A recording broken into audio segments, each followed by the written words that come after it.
वासुदेवाय ओम नमो भगवते वासुदेवाय ओम नमो भगवते वासुदेवाय ओम नमो भगवते वासुदेवाय ओम नमो भगवते वासुदेवाय।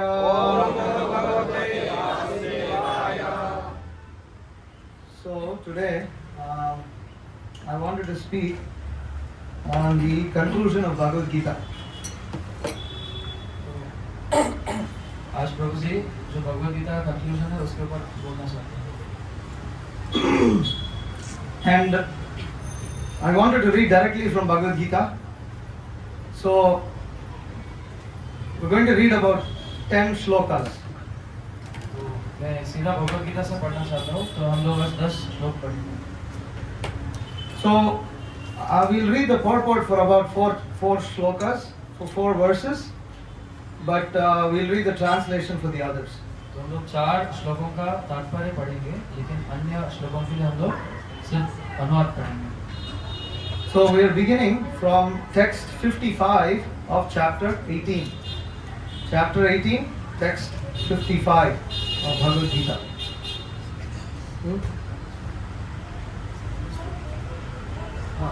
Oh, that's fine.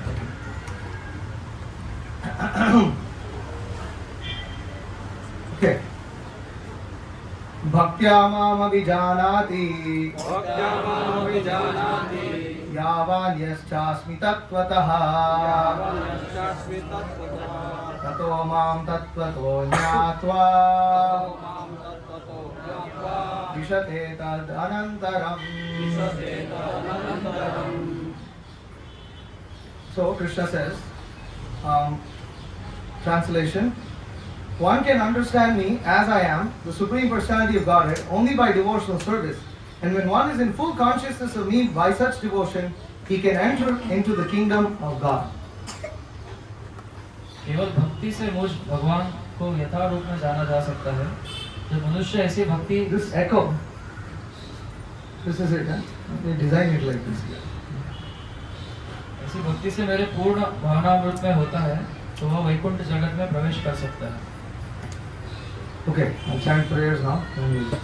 Om Ajnanatimirandasya Jnananjanashalakaya Chakshurumilitam Yena Tasmai Shri Gurave Namaha Shri Chaitanya Manobhishtam Sthapitam Yena Bhutale Swayam Rupa Kadamahyam Dadati Swapadantikam Vandeham Shri Guru Shivata Padakamalam Shri Guru Vaishnavamscha Shri Rupam Sagrajatam Sahagana Raghunatham Nitam Tam Sajivam Sadvaitam Savadhutam Parijana Sahitam Krishna Chaitanya Devam Shri Radha Krishna Padam Sahagana Lalita Shri Vishakhan Vitamscha He Krishna Karuna Sindho Deenabandho Jagatpate Gopesha Gopika Kanta Radha Kanta Namostute Tapta Kanchana Gaurangi Radhe Vrindavaneshwari Vrishabhanu Sute Devi Pranamami Haripriye Vancha Kalpatarubhyascha Kripa Sindhubhyevacha Patitanam Pavanebhyo Vaishnavebhyo Namo Namaha Jaya Shri Krishna Chaitanya Prabhu Nityananda Shri Advaita Gadadhara Srivasadi Gaura Bhakta Vrinda Hare Krishna, Krishna Krishna, Hare Hare, Hare Rama, Rama Rama, Hare Hare. So, if you see the table of contents in the Bhagavad Gita, you'll see that Krishna speaks about many things. तो हम लोग अगर भगवद गीता की जो विषय सूची है उसको देखेंगे, तो उसमें कृष्ण बहुत सारी चीजों के बारे में चर्चा कर रहे हैं। Right? Like for instance, chapter 3 is Karma Yoga. जैसे तीसरा अध्याय कर्म योग है, Chapter 4 is Jnana Yoga.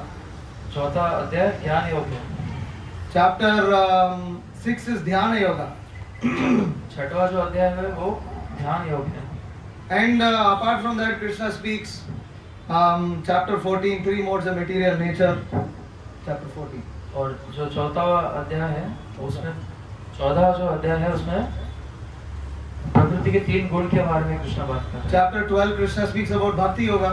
और 12वें अध्याय में भक्ति योग के बारे में बोलते हैं। Chapter 16, he speaks about divine and demoniac natures.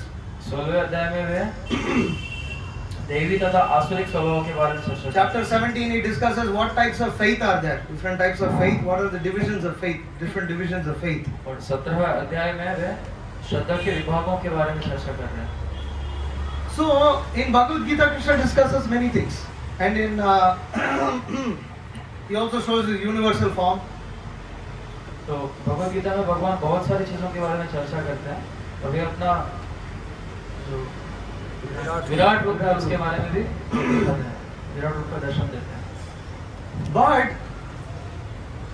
in these verses that we are going to read, Krishna offers his conclusion. लेकिन अभी हम जो श्लोक पढ़ने वाले हैं उसमें भगवान अपना जो एंड कंक्लूजन है वो दे रहे हैं। That after discussing all of these things, Krishna is now coming to the conclusion. तो बाकी सभी चीजों के बारे में चर्चा करने के बाद कृष्णा जो फाइनल कंक्लूजन उस पे आ रहा है। Like this morning, I was speaking about this morning or last evening, I don't remember. How there in many places, in many homes in Tamil Nadu, they have what is called Gita Saram, the essence of Bhagavad Gita. They stick something on the wall, and what is written over there is not even said in nothing like that is found in Bhagavad Gita. आज सुबह कल शाम को मुझे अच्छे से याद नहीं, तो हम लोग ये चर्चा कर रहे थे कि तमिलनाडु में लोगों के घर में गीता सार करके दीवारों पे लगा हुआ रहता है। उसमें जो लिखा है वो गीता में किधर है ही नहीं। You know, they say that at least what is written there, that what has happened is good, what is happening right now is also good, whatever will happen is also good. उसमें लिखा होता है कि जो अब तक हुआ है वो अच्छा है, और जो होने वाला है वो भी अच्छा है, और जो हो रहा है वो भी अच्छा है। Krishna never says any such nonsense in Bhagavad Gita. Krishna ऐसा कोई भी अजीब चीज भगवद गीता में नहीं कहते। So this is not Gita Sar. ये गीता सार नहीं है, This is not essence of Bhagavad Gita. नहीं भगवद गीता का समझ। We are going to see what is real Sar of Bhagavad Gita here. जो देखेंगे वो भगवद गीता का असली सार। So in this verse, Krishna, after speaking all the different types of yogas, he says, how can you know me? Bhaktya mamami janati. You can understand me only by devotional service. Only through Bhakti Yoga can you actually understand me. तो अभी अलग अलग प्रकार के योग के बारे में भगवान चर्चा करने के बाद ये कहते हैं कि सिर्फ भक्ति योग से आप मुझे जान सकते हो। You cannot understand me through Jnana Yoga. You cannot understand me through Karma Yoga. आप मुझे ज्ञान योग या कर्म योग के द्वारा नहीं समझ सकते। There are many politicians in this country who like to use Bhagavad Gita because they say it speaks about Karma Yoga. हमारे देश में बहुत सारे नेताएं हैं जो भगवद गीता के ऊपर चर्चा करते हैं, क्योंकि वो बोलते हैं उसमें कर्म योग के बारे में बताया गया। Karma, Krishna is also saying you have to work karma, you have to perform your karma. Krishna बोलते हैं कि आपको बहुत मेहनत करनी चाहिए, तो अपना कर्म करना चाहिए। And we have to make progress in the country. Pragati. आपको प्रगति करनी है। You know, we have to, and in this way, see, Krishna is also there. There is famous, you know, when you call some politician, you tell them to speak about Bhagavad Gita, they talk this nonsense only. जब भी देखते हैं किसी नेता को भगवद गीता के बारे में बताने कहेंगे तो यही चीज बोलते हैं, कर्म करना चाहिए। They say, don't be attached to the fruit, just work hard. बोलेंगे फल की चिंता मत करो, सिर्फ कर्म करते रहो। Just work hard like a donkey. गधे के जैसे बस काम करते रहो। That this is their understanding of karma yoga. तो उनकी जो समझ है कर्म योगा की वो ये है। This is not what Krishna is speaking in Bhagavad Gita. लेकिन ये कृष्णा ये नहीं बताते Bhagavad Gita. Krishna is not telling Arjuna to work like a donkey. Krishna Arjun को गधे जैसे कर्म करने के लिए नहीं कहते। This is what Krishna is saying here in the end. He is talking about the different types of yoga only to establish that Bhakti Yoga is supreme. तो अभी जो कृष्ण कह रहे हैं अंत में वो बता रहे हैं कि बाकी योगों के बारे में बात कर रहे हैं ताकि वो भक्ति योग को जो है वो सुप्रीम बोल के एस्टैब्लिश कर सके। If you want to buy a car, you may compare different cars. अगर आपको कोई कार खरीदनी है तो अलग-अलग प्रकार की कार को कंपेयर करें। It doesn't mean that just because you spoke about something, you are recommending it. उसका मतलब ये नहीं है कि किसी कार के बारे में आप बात करोगे तो आप उसको रेकमेंड कर रहे हो। In order to establish the supremacy of something, you have to compare it with something else. अगर किसी चीज की महानता आपको दर्शानी है तो उसको अन्य चीजों के साथ आपको उसका If comparison. you say one car is good, then you compare it. Okay, see, this gives more mileage than others. Okay. जब आप बोलते हैं कि एक कार बहुत अच्छा है तो आप उसको दूसरे के साथ कंपेयर करते हैं, इससे ज्यादा माइलेज ये कार देगी। So then so Krishna compares the different types of yoga to establish that Bhakti Yoga is what needs to be done. तो कृष्णा अलग प्रकार के योगों के बारे में बता रहे हैं क्योंकि वो बताना चाहते हैं कि भक्ति योगा करनी जरूरी है। And this is not something that only ISKCON devotees say. You all Hare Krishna, you always say that only. What else will you say? और ऐसा नहीं है कि इसे इस्कॉन के भक्त कहते हैं कि आप लोग हरे कृष्णा है तो आप लोग यही कहोगे और क्या कहोगे। Here it is said, Bhakti-amam vijanati. Krishna is saying in Bhagavad Gita. We are reading from Krishna's own words. हम लोग यहाँ पे कृष्णा के स्वयं के शब्दों से हम लोग पढ़ रहे हैं। कृष्णा खुद कहते हैं भक्ति अमाम अभिजाना।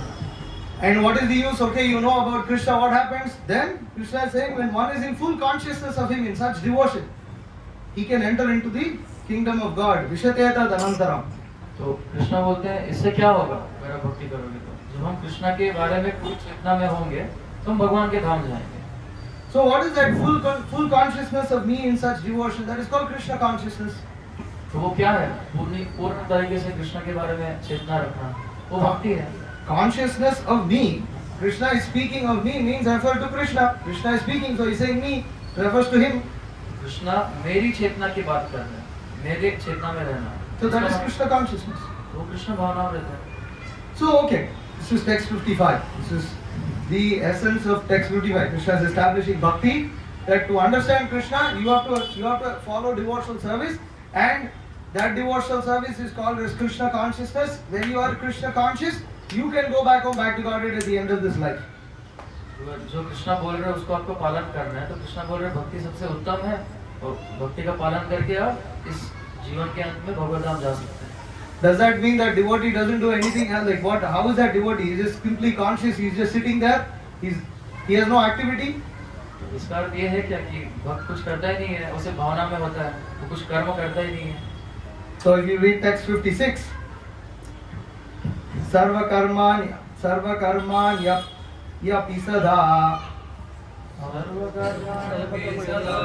kurvano madhyapashrayah matprasadadavapnoti shashvatam padamavyayam. Though engaged in all kinds of activities, my pure devotee under my protection reaches the eternal and imperishable abode by my grace. मेरे शुद्ध भक्त मेरे संरक्षण में समस्त प्रकार के कार्यों में संलग्न रहकर मेरी कृपा से नित्य तथा अविनाशी धाम को प्राप्त होता है। So the main thing is the devotee, when one is Krishna conscious, one gets Krishna's protection, mad vyapashrayah. तो जब भक्त कृष्ण भावनामृत में होते हैं तो उनको भगवान की प्रोटेक्शन प्राप्त होती है। They get Krishna's protection. What is the need? Because the devotee, while he is in the material world, he still has a material body. तो रक्षण की जरूरत क्यों है? क्योंकि जब तक वो इस भौतिक जगत में है तो उसके पास एक भौतिक शरीर है। And as he is making progress in Krishna consciousness, he is still using his material body to engage in Krishna service. तो जैसे वो भक्ति में प्रगति कर रहे हैं, फिर भी वो अपने भौतिक शरीर का ही वापर कर रहे हैं। And the body requires maintenance. शरीर को तो मेंटेनेंस की जरूरत है। And to maintain the body, different activities need to be performed. और बॉडी के मेंटेनेंस के लिए अलग-अलग कर्म करना पड़ता है, कार्य करना। And even while executing Krishna consciousness, there are many challenges in life. और भक्ति करते वक्त भी बहुत सारे चैलेंज आते हैं लाइफ में। And so a devotee is not an idle person. तो जो भक्त है वो ऐसे बैठे हुआ नहीं है। It is not that he is sitting in a cave and doing nothing. तो ऐसा नहीं कि वो किसी गुफा में बैठा है कुछ नहीं कर रहा। Here, Krishna says that devotee means he is engaged in all kinds of activities. यहाँ पे भगवान बता रहे हैं कि भक्त मतलब वो सभी प्रकार के कार्यों में ऑलरेडी नियुक्त है। Krishna doesn't say devotee means he is only sannyasi. Krishna ऐसे नहीं कहते कि भक्त यानी वो सिर्फ सन्यासी है। He is saying engaged in all kinds of activities. वो बोल रहे कि वो सभी कार्यों में ऑलरेडी स्थित है। Which means the devotee can be, he can be a businessman. इसका मतलब भक्त एक बिजनेसमैन हो सकता है। He can be a king. वो एक राजा हो सकता है। He can be a just ordinary worker. वो एक साधारण से कर्मचारी हो सकता है। He can be a child. वो एक बच्चा हो सकता है। He can be a woman. वो एक स्त्री हो सकते हैं। They all have different engagements. उन सबके पास अलग-अलग प्रकार के काम हैं। And even though they are engaged in all kinds of activities, this devotee is under Krishna's protection. और भले ही वो सभी अलग-अलग प्रकार के कार्यों में नियुक्त हैं, वो भगवान के छत्र छाया में है। Because he is under Krishna's protection, even though he is engaged in all kinds of activities, because he is following the previous verse, which is the previous verse, means that he is performing devotional service. भले ही वो सभी कार्यों में नियुक्त है, लेकिन क्योंकि वो पिछले श्लोक को पालन कर रहे हैं, मतलब वो हमेशा कृष्ण भावनामृत में है, He is worshipping Krishna. That is his main activity. इसलिए वो भगवान की पूजा कर रहे हैं, वो उनका सबसे main activity. Main activity doesn't mean that that's what he is doing for majority of the day. Main activity का अर्थ ये नहीं कि पूरा दिन वही कर रहा है ज्यादा से। Main activity means that that is who he identifies himself as. He identifies himself as a devotee of Krishna. Main activity का मतलब है कि वो अपने आप की जो पहचान है वो उसे दिखा रहे हैं कि मैं कृष्णा का भक्त हूँ। He may be working, he may be doing different things, but he's thinking, I'm doing all this just for maintenance of body, but my original work, what I really like to do is, I like to be Krishna conscious, I like to be a devotee. तो जो मैं अन्य कार्य कर रहा हूँ वो अपने शरीर को मेंटेनेंस के लिए कर रहा हूँ, लेकिन मेन मुझे क्या अच्छा लगता है वो है भगवान की भक्ति करना। It's like a mother, she may go shopping to buy vegetables. वो एक माता की जैसे वो बाहर मार्केट में जा सकते सब्जी खरीदने के She लिए, is cleaning the home. वो घर को साफ कर रहे हैं, She is, preparing different foodstuffs. She's cooking. वो अलग प्रकार का खाना बना रहे हैं। But in all of this, her main feeling is, I'm doing this all for my child. लेकिन इन सब का ध्येय क्या होता है कि वो अपने बच्चे के लिए कर रहे हैं। She is engaged in different activities. वो अलग अलग प्रकार के कार्य में है, And it may seem that she is engaged in the other activities more than she is sitting with her child. और ऐसा दिख In the सकता है day. कि पूरे दिन भर में वो अपने बच्चे के साथ नहीं बैठे हुए और बाकी सब काम ज्यादा कर रहे हैं, But she is doing all those things for the child. लेकिन वो सभी चीजें किसके लिए कर रहे हैं? अपने बच्चे के लिए कर रहे हैं। So, similarly, a devotee may be engaged in different activities, but his end goal and aim is to please Krishna.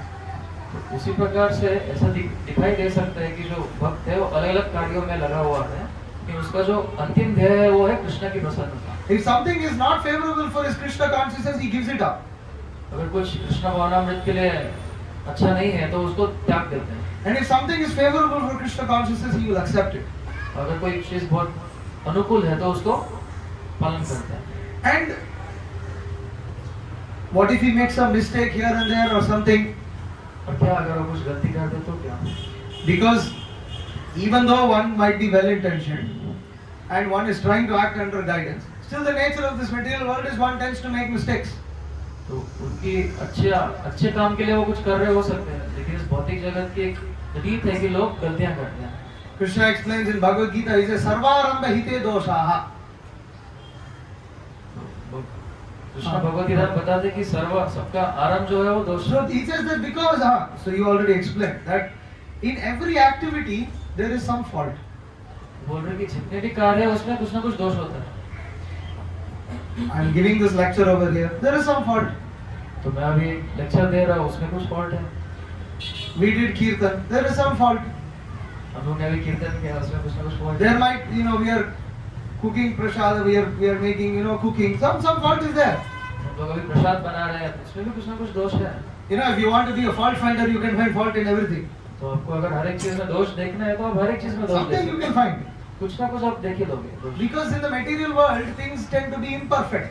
क्योंकि भौतिक जगत में चीजें बराबर नहीं होती। There is no perfect situation in the material world.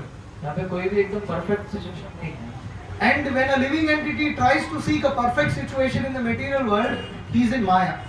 और जब एक जीवात्मा इस भौतिक जगत में परफेक्ट सिचुएशन ढूंढते हैं तो वो माया में है। Because this world is a world of imperfection. ये जो जगत है वो इम्परफेक्शन वाला जगत है।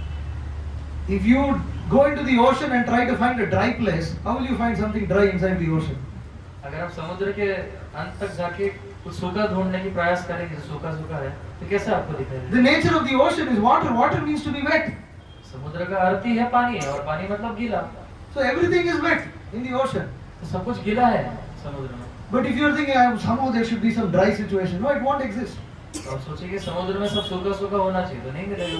So this material world, by nature, it has imperfections. तो जो भौतिक जगत है उसमें उसका स्वभाव ही है कि उसमें बहुत सारी गलतियां होती हैं। But so even though there may be so many faults, if we engage in Krishna consciousness and we perform these activities for the sake of Krishna's pleasure, even though there may be faults, Krishna is Bhavagrahi Janardana. तो भले ही हम ये जितने भी कर्म कर रहे हैं उसमें कुछ ना कुछ दोष हो, लेकिन अगर हम उसको कृष्ण के प्रसन्नता के लिए करेंगे तो कृष्ण उसको एक्सेप्ट करते हैं, क्योंकि वो भावग्राही जनार्दन है। So we cannot expect to cook like Srimati Radharani. तो हम श्रीमती राधा रानी जैसे प्रसाद नहीं बना सकते। We cannot expect to give lecture like Srila Prabhupada. Srila Prabhupada जैसे तो लेक्चर नहीं दे सकते। But Srila Prabhupada instructed us to speak about Krishna. लेकिन श्रील प्रभुपाद ने हमको आज्ञा दी है कि हमको कृष्ण के बारे में बात करना So है। we speak. इसलिए हम उनके बारे में बात करते हैं। And when we repeat what he says, even though there may be imperfections, it is considered to be perfect. तो जब हम कृष्ण ने जो कहा है उसको दोहराते हैं तो उसमें कुछ गलतियां हो सकती है, लेकिन वो परफेक्ट है। So, Prabhupada is saying here in this purport, he says, to a devotee who is engaged in Krishna consciousness, the Lord is very, very kind. तो ऐसे जो भक्त हैं जिनके जो भक्ति में लगे हुए हैं तो उनके प्रति भगवान बहुत दयावान होते हैं। He uses the word 2 times. He is very, very kind. तो भगवान 2 बार इस शब्द का उपयोग करते हैं कि Bhagavan like Prabhupada. तो प्रभुपाद 2 बार यूज करते हैं, very very kind. So, Krishna accepts. And through that acceptance, he offers his protection. और कृष्णा उसको एक्सेप्ट करते हैं और उस एक्सेप्ट करने से वो लोगों की रक्षा करते हैं। The example is just like a child doesn't know how to talk. तो इसका एक उदाहरण है, जैसे एक छोटा बच्चा है उसको बात कैसे करते वो नहीं आता अच्छे से, All it says goo goo gaga. वो हाँ कुछ करते हैं। But the parents feel like the child is singing some great poetry or something like this. लेकिन उनके माता पिता को ऐसा लगता है वाह कितने अच्छी कविता गा रहे हैं बच्चा, So he's speaking so nicely. तो कितने अच्छे से गा How रहे हैं, nicely he is speaking. कितने अच्छे से बात कर रहे हैं। Actually, he is not speaking at all. कुछ बात ही नहीं कर रहे हैं, And nothing he might be saying that doesn't make any sense. वो जो बात कर रहे हैं उसको कुछ अर्थ नहीं निकलता है। If you look it from a technical perspective, he is speaking nonsense. अगर आप उसको टेक्निकल पर्सपेक्टिव से देखेंगे तो वो बकवास बात कर रहे हैं। But the parents say to hell with your technical knowledge. ये माता पिता कहते हैं कि टेक्निकल गया खड्डे में, हम लोग कितना अच्छा गा रहा है बच्चा। This my child is speaking beautifully. Is speaking beautifully because it is speaking beautifully finished. तो मेरा बच्चा है वो बहुत सुंदर प्रकार से गा रहा है, सुंदर प्रकार से गा रहा है, खत्म, उसमें कुछ टेक्निकली बराबर है नहीं, वो सब। The reason for this is love. इसका कारण है क्योंकि उनको प्रेम है अपने बच्चे के लिए। So when there is love, imperfections are not seen. तो जब प्रेम होता है तो गलतियां नहीं देखी जाती, And that is the platform in which we want to relate with Krishna. और उस स्तर पर हमको भगवान के साथ सब आदान प्रदान करना है। And that is the platform that Krishna wants us to come to in Bhagavad Gita. और उस स्तर पर भगवान चाहते हैं कि हम लोग आए Bhagavad Gita. So, text 57. Please repeat. चेतसा सर्वकर्माणि चेतसा सर्वकर्माणि मयि सन्न्यस्य मत्परः मयि सन्न्यस्य मत्परः बुद्धियोगमुपाश्रित्य बुद्धियोगमुपाश्रित्य मच्चित्तः सततं भव. मच्चित्तः सततं भव. In all activities, just depend on me and always work under my protection. In such devotional service, be fully conscious of me. सारे कार्यों के लिए मुझ पर निर्भर रहो और मेरे संरक्षण में सदा कर्म करो, ऐसी भक्ति में मेरे प्रति पूर्णतया सचेत रहो। So in the first line of the purport, Srila Prabhupada writes, when one acts in Krishna consciousness, he does not act as the master of the world. Just like a servant, one should act fully under the direction of the Supreme Lord. The servant has no individual independence. जब मनुष्य कृष्ण भावनामृत में कर्म करता है तो वह संसार के स्वामी के रूप में कर्म नहीं करता, उसे चाहिए कि वे सेवक की भांति परमेश्वर के निर्देशानुसार कर्म करे, सेवक को स्वतंत्रता नहीं रहती। He acts only on the order of the master. वह केवल अपने स्वामी के आदेश पर कार्य करता है। A servant acting on behalf of the Supreme Master is unaffected by profit and loss. उस पर लाभ हानि का कोई प्रभाव नहीं पड़ता। He simply discharges his duty faithfully in terms of the order of the Lord. वे भगवान के आदेशानुसार अपने कर्तव्य का सच्चे दिल से पालन करता है। So the point is that a devotee acts according to direction of Krishna, and then because he is acting according to direction of Krishna, Krishna gives him his protection. तो इसमें सबसे मेन बात ये है कि जो भक्त है वो भगवान के निर्देशानुसार काम करते हैं, इसलिए भक्त उनको रक्षा करते हैं। Just like if a master orders a servant, say king orders messenger to go and deliver some message. जैसे अगर एक स्वामी अपने सेवक को या राजा अपने दूत को बोलता है कि आप जाके ये संदेश पहुंचा के आओ, Servant goes and delivers that message. दूत उस समाचार को पहुंचा देता है। But when he is delivering the message, if he faces some difficulty, तो अगर जब वो उस समाचार को देने गया है, अगर उनको कुछ परेशानी होती है, then what to do? तो क्या करेंगे? The master takes care. तो कि जो स्वामी है उसको देखते हैं। It's the master's headache because he gave the duty. तो जो स्वामी है उनकी चिंता है क्योंकि उन्होंने उसका आदेश दिया। But Krishna is not personally present. I don't know what will happen. Krishna तो यहाँ पे पर्सनली है नहीं, क्या होगा? Hanuman didn't think like that.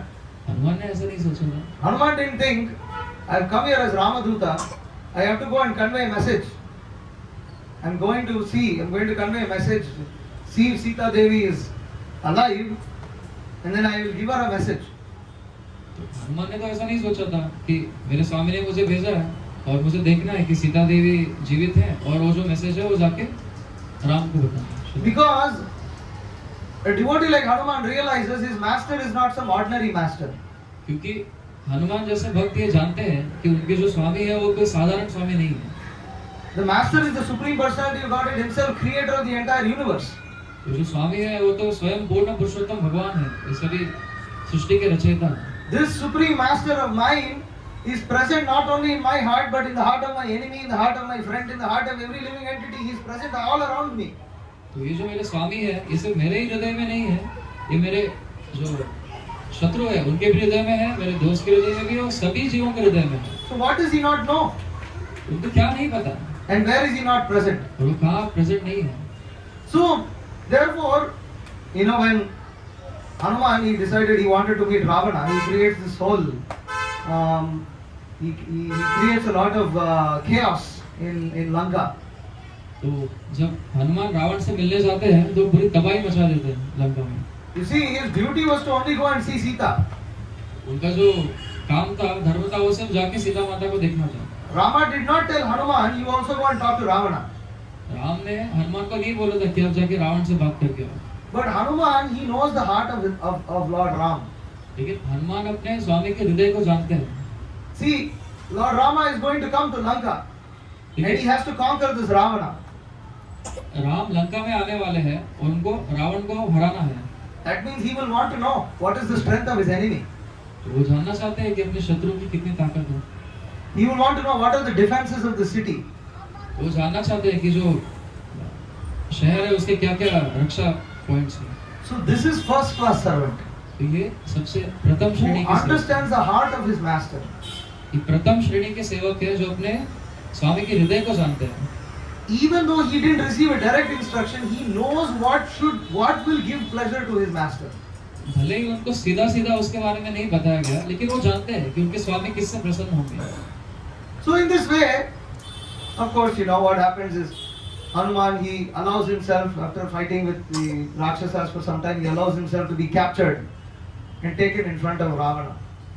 तो हनुमान क्या करते हैं, वो जो राक्षस के साथ युद्ध करते हैं वैसे अलाउ कर देते हैं उनको कि वो खुद को बांधने के लिए उनको दे देते हैं और वो रावण के सामने चले जाते हैं। And at that time, Hanuman's tail is set on fire. और उस समय हनुमान का जो पूंछ है उसको आग लगा देते हैं। But then what happens? Sita Devi receives news. She prays to Agni Dev that if I have any real devotion to Lord Ram, let this fire not burn Hanuman. तो सीता माता जो है वो अग्नि देवता से प्रार्थना करते हैं कि अगर मेरे पास कुछ शक्ति है तो ये जो आग है उससे हनुमान जलने नहीं चाहिए। And Hanuman burns the entire city of Lanka. और हनुमान पूरे लंका के शहर को जला देते हैं। And now when he burned the entire city of Lanka, in the end he became scared. और जब उन्होंने पूरी लंका को जला दिया तो अंत में बहुत डर गए। He said, what if I burn Sita Devi also? तो डर लग गया, अरे मैं सीता देवी को अभी अगर जला दूंगा तो So then he goes and sees Ashoka Vatika. He goes to the Ashokavan. तो अशोक वन में जाके देखते हैं, There he sees that tree, just that Sita was sitting, just that tree, and Sita Devi alone was not burnt. Everything else was burnt.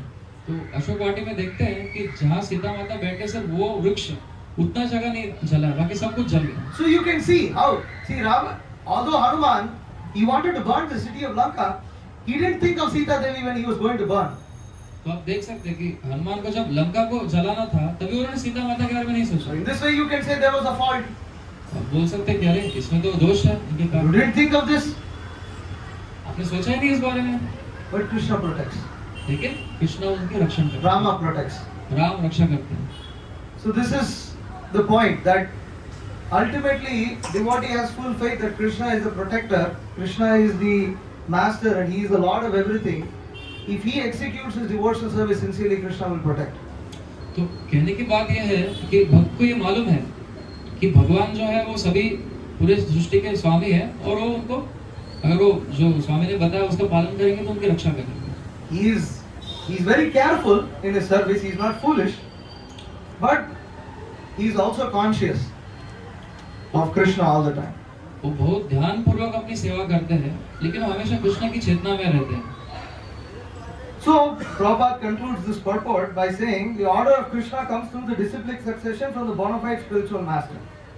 तो प्रभुपाद इस तात्पर्य को इस तरीके से कंक्लूड करते हैं कि जो बोनाफाइड ऑर्डर है गुरु का वो Guru ka आज्ञा। गुरु की जो आज्ञा है वो गुरु शिष्य परंपरा में आती है। Therefore, the spiritual master's order should be taken as the prime duty of life. इसलिए जो गुरु की आज्ञा है उसको जीवन का लक्ष्य बनाना चाहिए। If one gets a bona fide spiritual master and acts according to his direction, then one's perfection of life in Krishna consciousness is guaranteed. अगर कोई गुरु की आज्ञा के अनुसार कार्य करता है तो उनके जीवन का परफेक्शन गारंटीड है। Okay, next verse, text 58. Machchitta sarva durgani मच्चित्ता सर्वदुर्गाणि matprasada tarishyasi atachetvam ahankara चेत्त्वम् अहङ्कारः nasosyati vinamshyasi. If you become conscious of me, you will pass over all the obstacles of conditioned life by my grace. If, however, you do not work in such consciousness, but act through false ego, not hearing me, you will be lost.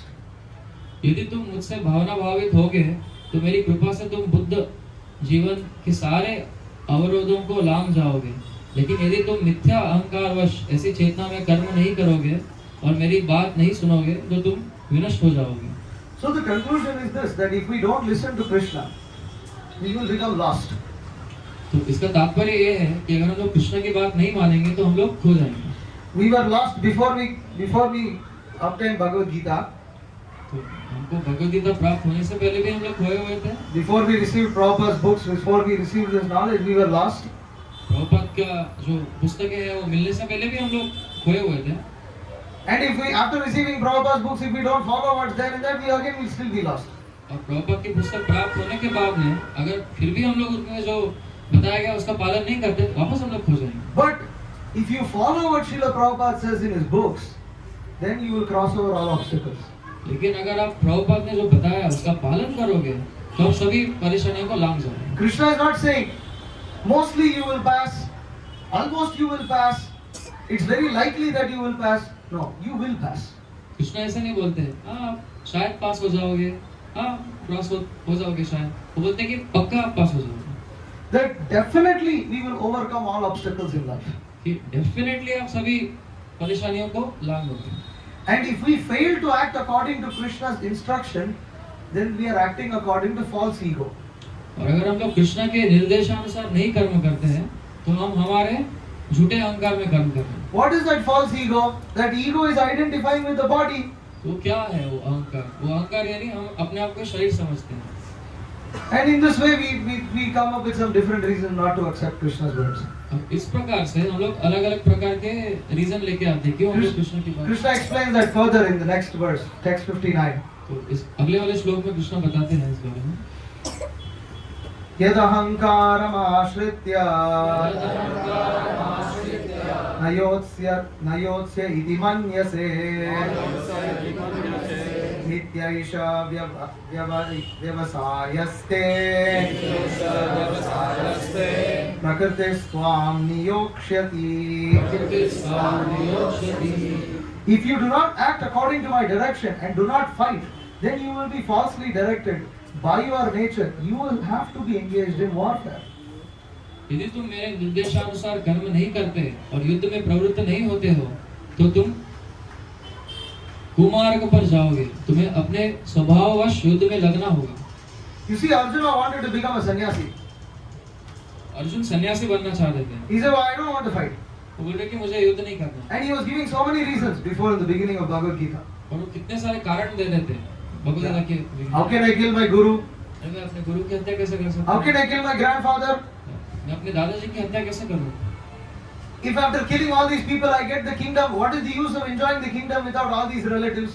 सबकी अगर हत्या कर दूंगा तो मुझे बाद में राज्य मिल भी जाए तो राज्य को मैं कैसे उसका आनंद कैसे लूंगा सभी रिलेटिव्स के बिना. So many reasons Arjuna gives. बहुत सारे कारण देते हैं Arjun. And he wanted Krishna to approve. Okay. Just give up everything and go to the forest or go somewhere wander. तो वो चाहते थे कि कृष्णा उसको मान ले और बोले कि हाँ बराबर है आप किसी जंगल में चले जाओ और ऐसे घूमना शुरू कर दो. But Krishna says your renunciation is all false. Krishna बोलते हैं कि आपका जो वैराग्य है वो सभी झूठा वैराग्य है. What you will do, you will act like you are a sannyasi, but after some time because of your nature again you will fight. तो आप क्या करोगे? कुछ समय के लिए आप सन्यासी जैसे करोगे लेकिन आपके स्वभाव की वजह से आप वापस युद्ध करोगे. You are a kshatriya. आप एक क्षत्रिय हो And you cannot just artificially act like you are not a kshatriya. और आप ऐसे आर्टिफिशियली मैं क्षत्रिय नहीं हूँ ऐसा कार्य नहीं कर सकते. But don't think that just because you are a kshatriya, you cannot become self-realized. इसका अर्थ ये नहीं कि क्योंकि आप क्षत्रिय हो आप आत्म साक्षात्कार नहीं प्राप्त कर सकते. That just because you are a kshatriya, you cannot become perfect. क्योंकि आप क्षत्रिय नहीं हो तो आप सिद्धि हासिल नहीं कर सकते. If you act according to my direction, while performing your duties for my pleasure, you will attain perfection and you will attain me. अगर आप मेरी बातों को मान के मेरी आज्ञा का पालन करोगे तो अपना कर्म करते हुए आप मेरे पास आ जाओगे. मुझे प्रसन्न करने के लिए अगर आप कर्म करोगे. So we don't also have to think that, oh, because I'm, whatever, I am so and so person, I am like this, I am like that, I cannot practice Krishna consciousness. आपको ये सोचने की जरूरत नहीं है कि अरे मैं ये हूँ मैं वो हूँ तो मैं भक्ति नहीं कर सकता. I am disqualified. मेरा कोई क्वालिफिकेशन नहीं है. Everybody is qualified. हर एक व्यक्ति क्वालिफाइड है. And the qualification is to have the desire to become Krishna conscious. और वो क्वालिफिकेशन क्या है? वो है कि इच्छा. If you become desirous, Krishna will help us. अगर आप इच्छा करते हो तो कृष्ण स्वयं अवश्य. But if by taking shelter of some nonsense philosophy, some false philosophy, if we come to the conclusion that no, Bhagavad Gita is impractical, this is not for me. अगर हम लोग कुछ बकवास फिलोसॉफी समझ के बोलेंगे कि भगवद गीता बहुत इम्प्रैक्टिकल है मेरे लिए नहीं है, then we will still act according to our nature, but we will become conditioned by our own nature. फिर भी हम लोग हमारे स्वभाव अनुसार ही कर्म करेंगे लेकिन वैसे कर्म करते हुए हम लोग बंध जाएंगे कर्मों के बंधन में. And go through the cycle of birth and death again and again. और बार-बार जन्म मृत्यु के चक्र में घूमते रहेंगे. So this is the beauty of bhakti. You see in the other process, dhyana yoga and all, Krishna speaks about how you have to go somewhere, you have to meditate, you have to keep your eyes half closed, you have to keep focus on the nose, like this and all. Krishna speaks all kinds of things. ये भक्ति की सुंदरता है. बाकी जो योग है उसमें कृष्ण बताते हैं कैसे आपको बहुत दूर जाना पड़ेगा, कैसे आपको ध्यान करना पड़ेगा, आँख बंद करके नाक बंद करके. All these things you have to do. Your seat should be neither too high, neither too low. आपका जो बैठने का स्थान है ना ये बहुत ऊपर होना चाहिए ना नीचे होना And you चाहिए. will find all these things. ये बहुत सारी चीजें आपको मिलेंगी. So in bhakti we don't have to do all those things, but still we can attain perfection, and that perfection is actually much better than anything else that is offered by these other processes of yoga. तो भक्ति में हमको इतना सब कुछ नहीं करना रहता लेकिन हमको सिद्धि प्राप्त होगी और वो जो सिद्धि प्राप्त होगी वो बाकी सभी प्रोसेसेस से ज्यादा बहुत अच्छी है सिद्धि. Text 60. स्वभावज्ञेन कौन्तेय निबध्नस्वेन कर्मणा कर्तुं नेच्छसि यन्मोहात् करिष्यस्य वशोऽपि तत्. Under illusion, you are now declining to act according to my direction, but compelled by the word born of your own nature, you will act all the same, O son of Kunti. इस समय तुम मोहवश मेरे निर्देशानुसार कर्म करने से मना कर रहे हो, लेकिन हे कुंती पुत्र, तुम अपने ही स्वभाव से उत्पन्न कर्म द्वारा बाध्य होकर वही सब करोगे। So you will perform the karma anyways. This is what Krishna is telling Arjuna. You are going to act. You are going to act. You are not going to simply become some sannyasi and not act. तो आप कुछ ना कुछ कर्म करोगे, आप तो सन्यासी नहीं बनोगे, आप तो कर्म करोगे। You will act according to your nature. आप अपने स्वभाव अनुसार कर्म करोगे। But if you act according to your nature under my direction, you attain liberation. लेकिन अगर आप मेरे निर्देशानुसार कर्म करोगे तो आपको मुक्ति प्राप्त होगी। But because of Maya, if you refuse to act under Krishna's direction and you engage in your own mind's direction, then what happens? You will act the same, but your destination will be repeated cycle of birth and death. तो आप मायावश मेरे बताए गए निर्देशानुसार कर्म नहीं करोगे और अपने मन अनुसार करोगे, तो आपकी जो अंतिम गति है वो बदल जाएगी और वो क्या होगी? जन्म मृत्यु के चक्र में फंसे रहना। It's quite amazing. Krishna is telling Arjuna, you're going to act the same either way. Just do it under my direction. Krishna ये बहुत आश्चर्यजनक है कि कृष्ण बोल रहा है वैसे ही सेम कार्य करने वाले हो, बस आप उनको मेरे निर्देशानुसार। Because bhakti is when one surrenders to Krishna. Surrender means one accepts Krishna as one Swami. तो भक्ति यानी कृष्ण के प्रति समर्पण, और समर्पण यानी जब हम लोग कृष्ण को अपने स्वामी के रूप में स्वीकार करते हैं। Okay, text 61. ईश्वर सर्वभूतानां ईश्वर सर्वभूतानां हृद्देशे अर्जुन तिष्ठति उद्देश्य अर्जुन तिष्ठति भ्रामयन् सर्वभूतानि भ्रामयन् सर्वभूतानि यन्त्रारूढानि मायया। यन्त्रारूढानि मायया। The Supreme Lord is situated in everyone's heart of Arjuna and is directing the wanderings of all living entities who are seated as on a machine made of the material energy.